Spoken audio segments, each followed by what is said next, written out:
Si je vous dis tout ça, c'est pour dire que la complexité des problèmes fait que le problème de l'éducation ne peut pas le séparer de toute la politique globale d'un pays.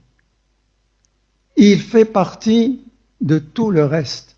Lorsqu'on prend une décision économique qui, à la limite, n'a rien à voir avec l'éducation, on impacte l'éducation. J'ai dit à mes collègues, une bouderie, enfin, en quelque sorte. Ils m'ont posé la question. Un jour, je leur ai dit, écoutez, il faut qu'on fasse notre possible, mais sachez une chose. Les vrais ministres de l'éducation, il y en a deux. Ils m'ont dit, qu'est-ce que c'est? Je dis non, j'en fais pas partie. Finance et l'intérieur. Mais quand on dit ça, ça semble une plaisanterie. Mais c'est une réalité. Le ministre des Finances a tous les pouvoirs que n'a pas le ministre de l'Éducation.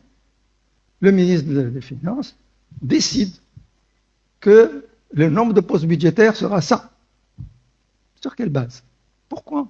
C'est 7 000 et non pas 8 000. Pourquoi c'est pas 10 000? Lui, c'est son calcul parce que la masse doit diminuer, je fais des économies, on a des dettes, c'est la dette, etc., etc. Et donc, c'est fini. Alors, que faites-vous face à de telles décisions? Est-ce que vous pouvez changer quelque chose? Je crois que le problème de la complexité est là. Et je vais ajouter quelque chose. Un des rapports nous a montré une chose terrible au Maroc. C'est le déterminisme social. Le déterminisme social, ça veut dire un enfant qui est né dans une famille qui est socialement au bas de l'échelle, et notamment en ce qui concerne les indicateurs de développement humain, n'a absolument presque pas de chance de s'en sortir et de se lever plus haut. On revient à ce problème terrible qui est celui, effectivement, de l'ascenseur social. Moi, je l'appelle le déterminisme social. Inversement, celui qui appartient à la classe élevée, dont les parents ont été à l'université ou qui ont eu le baccalauréat, ne serait-ce que le baccalauréat, en 94% d'y arriver aussi.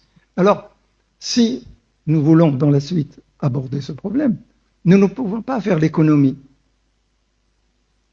de laisser l'éducation isolée dans le cadre des réflexions.